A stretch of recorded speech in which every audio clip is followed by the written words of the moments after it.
Thank you for speaking with me, Professor Richardson. Can you begin by saying what inspired you to write a history of the Republican Party? Well, thanks for having me, Elliot. You can't understand American history today without understanding what happened after the Civil War and in the early Reconstruction years. And in order to understand that, you have to understand the Republicans. So I became early on a historian of the Republican Party, really because I wanted to understand America. And I wrote a number of books on the Republican Party in the 19th century, but then I taught the Republican Party in the 20th century. And it seemed like a natural bridge to do both of them, since nobody really had done a history of the Republican Party based in primary sources. So that's where it all started, way back in 1987. You discuss how the party was largely born of a reaction against some of the core values that we associate with them today. Are you finding that some readers are surprised about this history? Actually, what really surprised me, I think, is how many readers grabbed hold of this book and said, this is the Republican Party that I know. There's been big pushback from the people I call movement conservatives, people who were Tea Partiers or people who are part of the neocon movement, and they're very unhappy with the book. But I expected there to be much more pushback from people who felt that this was tarring the Republican Party as somehow being evil, which I was not trying to do. I was trying to reclaim the history of the party. And what's been interesting to me is how many people have written to me or have posted about this online and said, oh, yes, this is the Republican Party I knew and loved. Where has it gone and how can we get it back? And was there anything in particular that surprised you as you pursued your research? Well, there's a lot of things that surprised me. A lot of fun things. Many of the people that I thought I would love, I ended up not liking. And one of the things that you'll be interested in is because of all the new digital technologies we have, one of the things that I could do that people could not do in the past was to follow an event as it happened in newspapers across the country, because we now have those wonderful digital newspapers that you can search as a group by day. So, for example, my account of the Panic of 1893 is different than anybody else's is because I could read all the newspapers day by day and watch how that fell like dominoes across the country. And that was technology that wasn't available to people even, 5 or 10 years ago. So those things were surprising. I think for me, intellectually, the most surprising thing was how Reconstruction played out, which, considering I've written a number of books on Reconstruction, that was a surprise, but also Watergate. I conceived of this book as hinging around Watergate. I thought Watergate was going to be the most important event of the 20th century. For the Republican Party, I thought it was going to be huge, and I sold the book with the idea that Watergate was going to be huge, and when I actually did the research and put it in the context of the larger party, I don't want to say it wasn't important. Certainly it was important, but it was not the hinge for the party at all, and it took a much smaller role in the book than I expected it to. You say of the TARP program that was passed during the McCain-Obama campaign that the rift in the party between reality and image was too deep. Can you talk a little bit about how the Republican Party has successfully presented and manipulated their own image? That's a great question. The Republican Party managed way earlier than the Democrats did to recognize that they really had to make their case in the media. So one of the first things they do in the 1850s is they make sure they have major newspaper editors on board, and they continue to do that extraordinarily effectively throughout their entire history, way more effectively than the Democrats ever managed to do. So they've always been very aware of that. But what I meant when I talked about the rift between image and reality being extraordinary by the 2000 aughts was that beginning really in 1980, but the seeds of it reached all the way back to the 1950s, 1951, with the publication of God and Man at Yale by William F. Buckley Jr., was the leaders of the party, the opinion shapers of the party, people like Buckley, people like the National Review, people like the Chicago Tribune, the major players, some of the major newspaper chains, recognized that government intervention in social issues in America, regulating business, providing safety nets, all those things were extraordinarily popular. People really liked those. They liked the New Deal. They liked Eisenhower's middle way. They liked the idea that the federal government would take a role in making life more secure for Americans and making sure that business didn't abuse its workers, which it very much did during the 1920s. And the problem with that for the people that I come to call movement conservatives is that they didn't like the very programs that were so enormously popular. They especially didn't like business regulation. They didn't want the government to be regulating business. They didn't like taxes either, but mostly they didn't want governments to be telling them how they should be treating their workers and how they should be handling their workplace issues. So they came up with the idea that they simply couldn't engage with the public with facts, because if people looked at the facts, they chose government intervention. So beginning in the 1950s, and then it really takes off in the 1980s, you have a real divorce in the Republican Party between the factual basis for their arguments and what they present as reality. So by the time you get to the TARP program, economists pretty generally agreed that you had to have the Troubled Asset Relief Program or the entire world economy was going to collapse. And it was actually, I taught that day, it was actually a fascinating day, because if the markets fell apart the way it looked like they were going to do, it really did look like the world economy was going to fall apart. But the problem was, TARP was government activism. And so you couldn't both save the world economy and insist that you hated government activism. And you saw that rift very deeply in American politics on that day and on that week, and as that played out over the course of the whole issue of TARP, that people who at the same time needed the government to step in were saying, you can't have any kind of government activism, and you can't have both. And you're seeing that now, I think, dramatically in this upcoming election.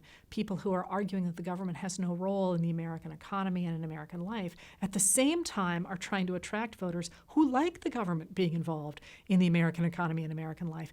And it's not something that you can any longer paper over, because we have so carefully and closely stripped to the bone all of those programs that people really don't have the wiggle room that they had in the 1980s or the 1970s or the 1960s when they first started talking about government activism being a bad thing. So you present the economic and political history of the last 150 years or so as multiple cycles of the Republican Party reversing its course of progressive values.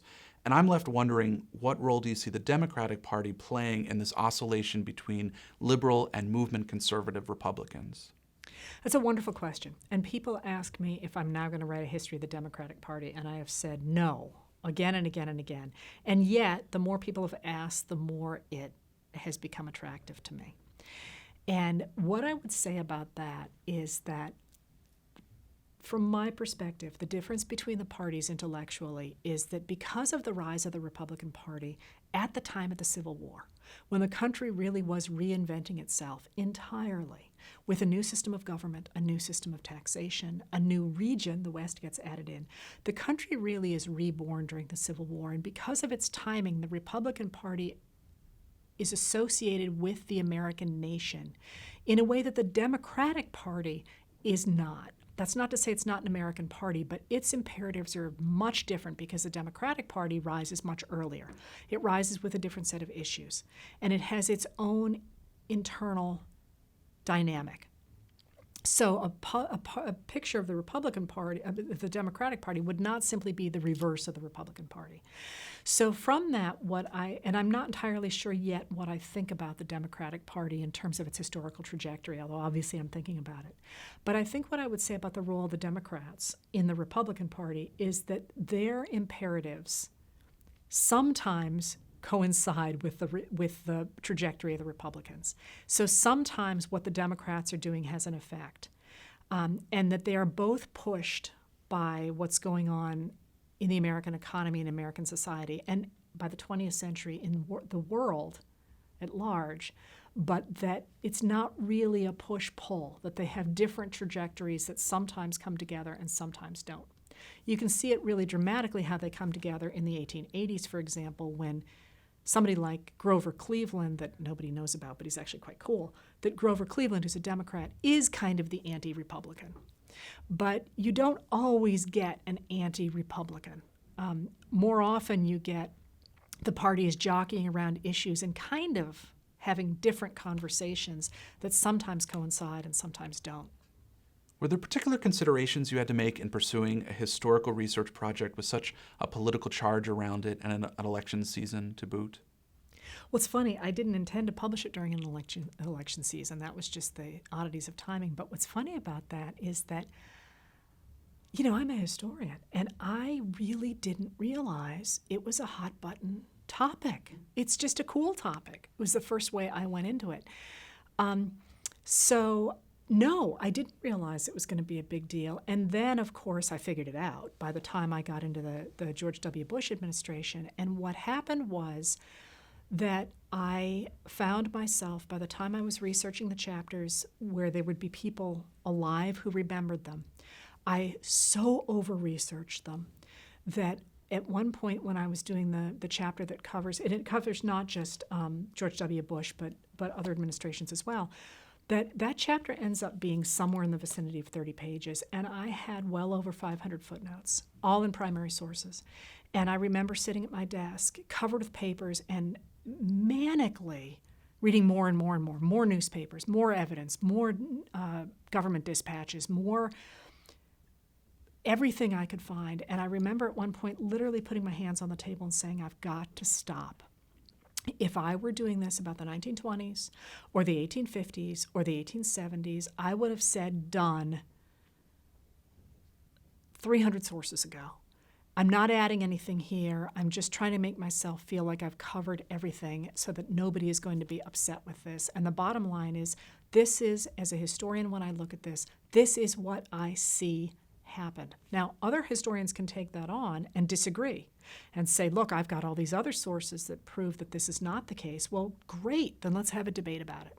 But what it came down to was I felt like I had to cover the modern day stuff way better than I felt like I had to cover the 1890s, which I hope are well covered as well too.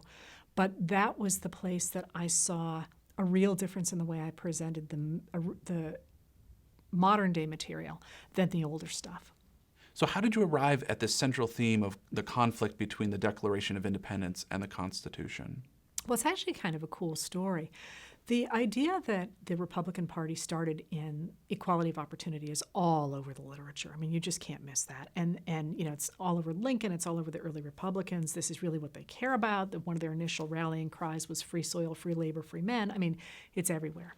And then, of course, by the 1880s, they're switching really clearly into a protection of property. I mean, that's the robber barons. That's the declaration that the 14th Amendment was designed to protect corporations. I mean, all that sort of thing.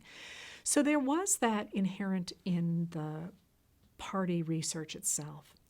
But the more I thought about it, the more it seemed to me that, in part because the Republican Party so thoroughly represents America, I think, from the late 19th century on, that there was this inherent conflict that showed up between the Declaration of Independence, which is what the Republicans rely on, and the Constitution, which is what the slaveholders and then the robber barons and then throughout the rest of the history, what they rely on. And that central conflict between the Declaration of Independence and the Constitution, I started thinking about that right about the time I was teaching a course at Boston College in classics in American history, a course I entitled really to give me license to teach anything I wanted. And when I put the course together, I didn't have any great themes in mind, except I want to teach books that everybody should read. C. Van Woodward, W.B. Du Bois, Angie DeBow. I mean, some of the biggies that everybody, Frederick Jackson Turner, that everybody should read, and that most people get through college without reading. And what's interesting about that is that within 3 weeks of starting to teach that course, my students and I both figured out that what made a classic, out of all the books that I had picked mostly because they're the books that everybody has heard of, what made all those books distinctive, and it was noticeable, we were not looking for it, but it really came out by the third or fourth week of class, was that they grappled with major questions either in human history, like Walter Prescott Webb did in The Great Plains, about whether or not the environment determines who we become, great themes in human history or in American history. Like, what drives American politics, which is the central question, for example, of Charles Beard's The Economic Origins of the American Constitution, which is really not saying that the founding fathers were Marxist or whatever. He was simply saying that great leaders are not driven solely by ideology, that in fact they have other interests, in this case, economic interests. And those larger questions about what it means to be a human being or what it means to be an American, which has always been the central question that has driven my career, like what does it mean to be an American, just jumped out at me from the material I was looking at. And the question of reconciling the Declaration and the Constitution, and the fact that we never have completely reconciled those, and we still struggle with them every single day in America, really grew out of that course and the material, and I think makes the book a worthwhile read for people who could not care less about the Republican Party or politics for that matter, because it really is the central question, to my mind, of what it means to be an American.